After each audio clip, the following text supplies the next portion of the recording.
আমার আজকের দাবি একটাই, লাশের সংখ্যা জানতে চাই।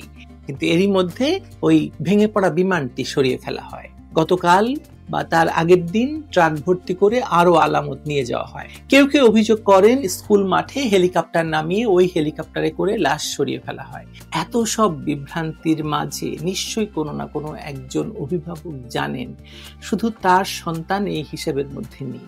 তিনি শুধু জানেন না যে এই সংখ্যা তত্ত্ব থেকে তার সন্তানকে কেন বাদ দেওয়া হয়েছে। আপনাদের মনে থাকার কথা যে জামায়াত ইসলামীর আমির ডাক্তার শফিকুল ইসলাম রংপুরে বলেছিলেন যে আমার বিশ্বাস ও ধারণা নিহতের সংখ্যা শখানেক বা তার চেয়েও আরো বেশি হবে। আচ্ছা, তাহলে সরকারের পার্টনার জামায়াত ইসলামীর আমিরও যখন লাশের প্রকৃত সংখ্যা নিয়ে প্রশ্ন তুলছেন, তখন জনগণের মনে প্রশ্ন উঠলে সেটা কি জোর করে ঠেকাতে পারবেন এই প্রোপাগান্ডা সচিব? রাষ্ট্রীয় শোক ঘোষণাকে আমি দেখতে পাই যমুনায় কমলার জুস দিয়ে এই হত্যাকাণ্ডকে উদযাপন করা।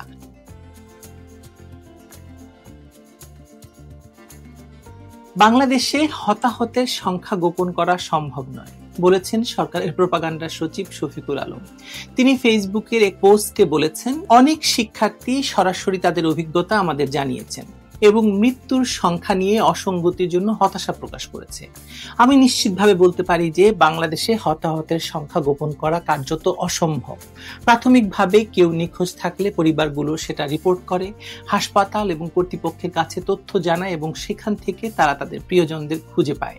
এই ঘটনায় মাইলস্টোন কলেজে নিখোঁজদের শনাক্ত করার জন্য সেদিনের শিক্ষার্থীদের উপস্থিতির রেকর্ড ক্রস রেফারেন্স করতে পারে। মর্মান্তিক বিমান বিধ্বস্তের ঘটনায় বিভিন্ন মহল থেকে হতাহতের তথ্য গোপন করা হচ্ছে বলে যে দাবি করা হচ্ছে, সেটিকে অপপ্রচার বলে উল্লেখ করেছে অন্তর্বর্তী সরকার। গত মঙ্গলবার প্রধান উপদেষ্টার প্রেস উইং থেকে পাঠানো এক সংবাদ বিজ্ঞপ্তিতে এ বিষয়ে বলা হয়, আমরা অত্যন্ত দৃঢ়ভাবে জানাতে চাই এ দাবি সঠিক নয়। বিজ্ঞপ্তিতে আরো জানানো হয়, মর্মান্তিক ঘটনায় আহত নিহতদের সম্পূর্ণ ও নির্ভুল তালিকা প্রকাশের জন্য বাংলাদেশ সরকার, সেনাবাহিনীর প্রশাসন, বিদ্যালয় কর্তৃপক্ষ এবং হাসপাতাল কর্তৃপক্ষ একযোগে কাজ করছে এবং এর পাশাপাশি এখনো কেউ নিখোঁজ রয়েছে কিনা তা বিদ্যালয়ের রেজিস্ট্রি খাতা এবং অন্যান্য নথি থেকে যাচাই করে দেখা হচ্ছে। কিন্তু দেখুন, এরই মধ্যে প্রায় সপ্তাহ শেষ হতে চলেছে, এখনো এই তথ্য বিভ্রাটের সুরাহা হয়নি। লাশের প্রকৃত সংখ্যা এখনো জাতি জানতে পারেনি। দৈনিক ইত্তেফাকের খবর অনুযায়ী মাইলস্টোন স্কুল অ্যান্ড কলেজে বিমান দুর্ঘটনায় হতাহতের সংখ্যা নিয়ে বিতর্কের জন্ম নিয়েছে। প্রধান উপদেষ্টার দপ্তর থেকে গত বুধবার পর্যন্ত এই ঘটনায় নিহতের সংখ্যা বলা হয়েছে 29 জন। আন্তঃবাহিনী জনসংযোগ পরিদপ্তর বা আইএসপিআর জানায় এই ঘটনায় বুধবার পর্যন্ত নিহতের সংখ্যা 31 জন। বিভিন্ন গণমাধ্যমে প্রকাশিত রিপোর্ট অনুযায়ী নিহতের সংখ্যা 32 জন। এর মধ্যে 6 জন এখনো অশনাক্ত রয়েছে। সামাজিক যোগাযোগ মাধ্যমে দাবি করা হচ্ছে এই ঘটনায় নিহতের সংখ্যা শতাধিক। কোথাও কোথাও প্রশাসনের বিরুদ্ধে দাবি করা হচ্ছে বহু লাশ গুম করা হয়েছে। তার মানে সরকার বলছে 29 জন, সেনাবাহিনী বলছে 31 জন, স্কুল বলছে 22 জন। এত সব বিভ্রান্তির মাঝে নিশ্চয়ই কোনো না কোনো একজন অভিভাবক জানেন শুধু তার সন্তান এই হিসেবের মধ্যে নেই। তিনি শুধু জানেন না যে এই সংখ্যা তত্ত্ব থেকে তার সন্তানকে কেন বাদ দেওয়া হয়েছে। আপনাদের মনে থাকার কথা যে জামায়াত ইসলামীর আমির ডাক্তার শফিকুল ইসলাম রংপুরে বলেছিলেন যে আমার বিশ্বাস ও ধারণা নিহতের সংখ্যা শখানেক বা তার চেয়েও আরো বেশি হবে। হয়তো সত্য একদিন আমরা জানবো ইনশাল্লাহ। আর তারা তাদের মা বাবার বুকের খাঁচা ভেঙে চলে গেছে। এই সন্তানটা তাদের মা বাবার বুকে আর আসবে না। আমরা দোয়া করি তাদের যেন আল্লাহ জান্নাত দান করেন। যারা আহত হয়েছে তাদের শেফায়া কুল্লিয়া দান করুন। আচ্ছা, তাহলে সরকারের পার্টনার জামায়াত ইসলামীর আমিরও যখন লাশের প্রকৃত সংখ্যা নিয়ে প্রশ্ন তুলছেন, তখন জনগণের মনে প্রশ্ন উঠলে সেটা কি জোর করে ঠেকাতে পারবেন এই প্রোপাগান্ডা সচিব? বিমান দুর্ঘটনায় নিহতের সংখ্যা নিয়ে জামায়াত ইসলামীর আমিরের এই বক্তব্যের পর সামাজিক যোগাযোগ মাধ্যমে নিহতের সংখ্যা নিয়ে সরকারের কঠোর সমালোচনা করা হয়। সন্দেহ করা হয় যে সরকার ঘটনাস্থল থেকে লাশ সরিয়ে ফেলেছে। যেভাবে অভিযোগের সূত্রপাত, সোমবার বিমান বিধ্বস্ত হওয়ার পর অনেক অভিভাবক তাদের সন্তানদের খুঁজতে স্কুলে যান। মাইলস্টোন স্কুল, কলেজ, ক্যাম্পাস ঘটনাস্থলে সেনাবাহিনী, বিমান বাহিনী, ফায়ার সার্ভিস, পুলিশ, বিজিবি এবং র্যাবের সদস্যরা উদ্ধার কার্যক্রমে অংশ নেয়। নিরাপত্তার স্বার্থে ঘটনাস্থলটি আইন শৃঙ্খলা বাহিনী ঘিরে ফেলায় উৎসুক জনতার মধ্যে সন্দেহের সৃষ্টি হয়। কিন্তু এরই মধ্যে ওই ভেঙে পড়া বিমানটি সরিয়ে ফেলা হয়। গতকাল বা তার আগের দিন ট্রাক ভর্তি করে আরো আলামত নিয়ে যাওয়া হয়। আসছি সে কথা পরে। কেউ কেউ অভিযোগ করেন স্কুল মাঠে হেলিকপ্টার নামিয়ে ওই হেলিকপ্টারে করে লাশ সরিয়ে ফেলা হয়। এরকম অভিযোগ থেকেই ঘটনার দিন বিকেলেই স্কুল মাঠে স্কুল শিক্ষার্থীদের সঙ্গে সেনাবাহিনীর সদস্যদের অনাকাঙ্ক্ষিত সব ঘটনা ঘটে। পরে অবশ্য উভয় পক্ষের মধ্যে ভুল বোঝাবুঝির অবসান হয়। সামাজিক যোগাযোগ মাধ্যমে যা বলা হচ্ছে, দুর্ঘটনার দিন সোমবার বিকেল থেকেই ফেসবুক, এক্স মানে সাবেক টুইটার এবং ইউটিউবে একাধিক পোস্টে দাবি করা হচ্ছে যে নিহতের সংখ্যা সরকারি হিসেবের চেয়ে বেশি এবং কয়েকটি লাশ অজ্ঞাত কারণে গুম করা হয়েছে। একজন ফেসবুক ব্যবহারকারী লিখেছেন, সরকার নিহতের সংখ্যা লুকোতে চাইছে, কিছু লাশ সরিয়ে ফেলা হয়েছে। সাইবার সিকিউরিটি বিশেষজ্ঞ একজন বলছেন যে ছবির খণ্ডাংশ, অডিও ক্লিপ এবং বানোয়া পোস্ট ব্যবহার করে জনমনে গুজব ছড়ানো এখন খুব সোজা। দায়ী ব্যক্তিদের শনাক্ত করে ব্যবস্থা নেওয়া উচিত। কলেজ শিক্ষক যা বলছেন, মাইলস্টোন স্কুল অ্যান্ড কলেজের শিক্ষক বিলকিসারা আইরিন বলছেন যে লাশের সংখ্যা নিয়ে অবশ্যই ভুল ধারণার সৃষ্টি হয়েছে। স্কুলে তো ক্লাস হয়, কোন কোন বাচ্চা ক্লাস করে, কয়টা বাচ্চা ছিল সেটা তো বের করা খুব সোজা। সেটা আমরা বলতে পারি এই কয়জন পাওয়া গেছে বা এই কয়জন নাই, মানে এটা করা খুব সোজা। আমরা চাইলে কেউ সেটাকে বন্ধ করার সিস্টেমই নাই। আর ওরা ছোট মানুষ, তাই ওরা বুঝতে পারেনি। কোনো বাচ্চাকে আমি বলতে পারবো যে সে কোনোদিনই স্কুলে ছিল না, সেটা কি সম্ভব? এই সংখ্যা লুকোনোর কৌশল যতটা নির্মম ততটাই কার্যকর। একজন অভিভাবককে বলা হয় আপনার সন্তান মারা গেছে, মোট মৃত্যু 22 জন। তিনি মেনে নেন, অন্য অভিভাবকদের একত্র করে বলা হয় না কতজন মারা গেছে, যাতে তারা নিজেরাই তুলনা করতে না পারেন। এভাবেই সংখ্যাকে ধামাচাপা দেওয়া হয়। অন্যদিকে ইউনূস যখন নিহতদের জন্য কবরের জায়গা নির্ধারণ করেন, সেখানে কেউ সন্তান দাফন করেননি। এর অর্থ কি? এটা কি ইউনূসের লোক দেখানো রাজনীতি, নাকি সেই জায়গাটির প্রতি কি ঘৃণা এত প্রবল যে সেখানে সন্তান কবর দেওয়া অসম্ভব হয়ে ওঠে অভিভাবকের পক্ষে? তারা এই ব্যাপারে সরকারের সাথে নেই সেটা বলেন। এইসব প্রশ্নের উত্তর নেই, কিন্তু লাশ আছে, শোক আছে, আতঙ্ক আছে।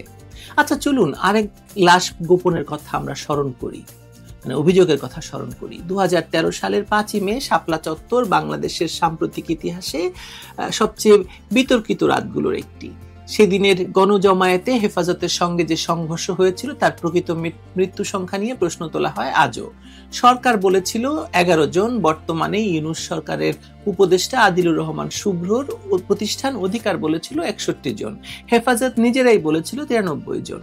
কিন্তু কারো পক্ষেই এখনো তালিকা উপস্থাপন করা সম্ভব হয়নি সরকার পক্ষ ছাড়া। নাম, ঠিকানা, বয়স, এই মৌলিক তথ্যগুলো পর্যন্ত দেওয়া হয়নি। যেখানে তথ্য থাকা উচিত ছিল সেখানে আছে শুধু ধোঁয়াশা এবং মিথ্যা কথা। যেখানে মানুষের মরদেহের গণনার কথা ছিল সেখানে চলেছে রাজনৈতিক ফায়দা তোলার হিসেব। প্রশ্ন হচ্ছে, এই তথ্য গোপন করায় লাভ কার? আদিলুর রহমান শুভ্র তার অধিকারের ব্যানারে 61 জন নিহতের দাবি করলেও তিনি কোনো যাচাইযোগ্য তালিকা আজও দিতে পারেননি। তখন বলা হয়েছিল সরকারের চাপ, কিন্তু এখন তো সেই সরকার নেই এবং আদিলুর রহমান মানে শুভ্র এখন এই সরকারের অধীনে আছেন। তাহলে এখন কেন সেই তালিকা নেই? আজকের সরকারের সঙ্গে শুভ্রদের রাজনৈতিক মিত্রতা তো খুবই সন্দেহাতীত। তাহলে এখনো এই তথ্য প্রকাশ না করাটা কি প্রমাণ করে যে মৃতের সংখ্যা আসলে মিথ্যে ছিল, নাকি তা লুকোনোর পেছনে অন্য কোনো উদ্দেশ্য ছিল? শুনতে পেয়েছি যে হেফাজতে সেই ঘটনার আবার তদন্ত শুরু করা হচ্ছে, সুতরাং এখন মানে বানানোটাও সোজা হবে। যাই হোক, যদি করতে চান। আর শুরুতেই যে উল্লেখ করলাম, সরকারের প্রোপাগান্ডা সচিব শফিকুল আলম বলেছেন যে বাংলাদেশে নাকি লাশ গোপন করা যায় না। তার মানে শাপলায় সরকার লাশ গোপন করতে পারেনি, কিন্তু সেই লাশ গোপনের রাজনীতি করেই তো আজকে আদিলুর রহমান শুভ্র ইউনূস সরকারের ক্ষমতাবান একজন উপদেষ্টা। হাস্যকর এবং কাকতালীয়। যে মুহূর্তে মাইলস্টোন স্কুল অ্যান্ড কলেজে এই ভয়ঙ্কর ঘটনাটি ঘটেছে তখন থেকেই আমি কি দেখতে পেয়েছি জানেন? আমার দেখার সঙ্গে দেখুন তো আপনার দেখা মিল আছে কিনা। সরকার বলেছে এটি একটি দুর্ঘটনা, আমি দেখেছি বা দেখছি এটি একটি ভয়ঙ্কর এবং নিষ্ঠুর হত্যাকাণ্ড দেখি বলে আমি এই হত্যাকাণ্ডের বা এই ঘটনায় হত্যা মামলা দায়ের করার দাবি জানাই। সরকার বলেছে তারা এই ঘটনা তদন্ত করছে, আর আমি দেখতে পাচ্ছি সরকার লাশ গায়েব করে এই হত্যাকাণ্ডকে হালকা করতে চাইছে, নানা পক্ষ নানা সংখ্যা দিয়ে তার সত্যকে ঢাকতে চাইছে। আমার দাবি আন্তর্জাতিক এবং বিশেষজ্ঞ সংস্থার দ্বারা তদন্ত করে সঠিক সংখ্যা নির্ধারণপূর্বক ঘটনার কারণ উদ্ঘাটন করা। রাষ্ট্রীয় শোক ঘোষণাকে আমি দেখতে পাই যমুনায় কমলার জুস দিয়ে এই হত্যাকাণ্ডকে উদযাপন করা। আমি এই মৃত শিশুদের ভয়ঙ্কর কষ্ট নিয়ে মৃত্যুকে ইউনূস ও তার রাজনৈতিক সঙ্গীদের পায়ের নিচে পৃষ্ঠ হতে দেখি। এদের সকলকে এই হত্যাকাণ্ডের দায়ে অভিযুক্ত দেখতে চাই। এই লাশের সারি দুর্ঘটনা নয়, রাষ্ট্রের অপরাধ। এই অপরাধে এখন অভিভাবক, স্কুল কর্তৃপক্ষ সকলকে অভিযুক্ত করার প্রকল্প হাতে নিয়েছে ইউনূস সরকার। আমি সেটা দেখতে পাই। আমি দেখতে পাই যে রাষ্ট্র এই সকল পক্ষকে চাপ দিয়ে মিথ্যে বলানোর চেষ্টা করছে, কিন্তু কেউই একথা মনে রাখছে না যে এত সহজভাবে যদি আপনি আপনার সন্তান হারান এবং তারপর রাষ্ট্রের দেওয়া সংখ্যা ধরেই নিশ্চিত থাকেন, প্রতিবাদ না জানান, রাষ্ট্রকে চ্যালেঞ্জ না করেন, তবে জানবেন আপনিও হয়তো এরকমই সংখ্যার অংশ হবেন যে কোনো দিন। আগামী কোনো দিন বিমান ভেঙে পড়ার দিনে, কিংবা কোনো ব্রিজ ধসে পড়ার সন্ধ্যায়, কিংবা হাসপাতালে অক্সিজেন ফুরিয়ে যাওয়ার রাতে। আমার আজকের দাবি একটাই, লাশের সংখ্যা জানতে চাই। এটা কেবল মানবিক দাবি নয়, এটা জানার অধিকার রাষ্ট্রের নাগরিক হিসেবে আপনার আছে, আমার আছে, সকলের আছে এবং সকলের থাকা উচিত। সেটা শাপলা চত্বর থেকে হোক বা মাইলস্টোন হোক, সংখ্যা জানাতে হবে, নাম ঠিকানা সহ তালিকা দিতে হবে। সংখ্যা জানলে আমরা জানতে পারি, বিচার চাইতে পারি। সংখ্যা জানলে আমরা জানতে পারি, ভুল না করতে পারি। সংখ্যা জানলে অন্তত আমরা জানি, আমরা জানবো যে আমরা কতজন আছি, কতজন ছিলাম আর কতজন নেই। আপনার সন্তানকে নিরাপদ